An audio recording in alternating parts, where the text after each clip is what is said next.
જય માતાજી, જય દ્વારકાધીશ. કાલે જ મેં એક વિડીયો અપલોડ કરેલો જેમાં મેં જણાવેલું કે મેં લગ્ન કરી લીધા છે. મારી રાજી ખુશીથી હું એમના જોડે રહું છું, એમના જોડે આવી છું. છતાં પણ અમુક લોકોએ સોશિયલ મીડિયામાં વિરોધ કરવાનું ચાલુ કર્યું છે, ધમકીઓ આપવાનું ચાલુ કર્યું છે, મારી નાખીશું, ઉપાડી જઈશું. બરાબર?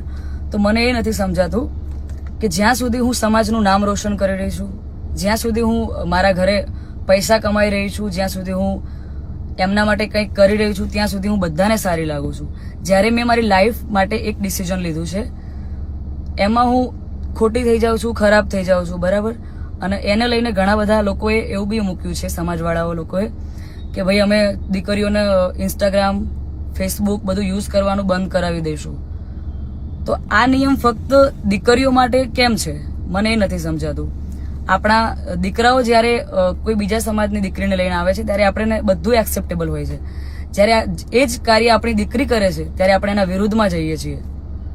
તો મને એવું લાગે છે કે અત્યારે તમે એકતા કરી રહ્યા છો, બહુ સારી વાત છે, સમાજ એકતા કરે છે, પણ તમે લડવામાં નહીં, સમજવામાં એકતા કરશો તો વધારે સારું રહેશે.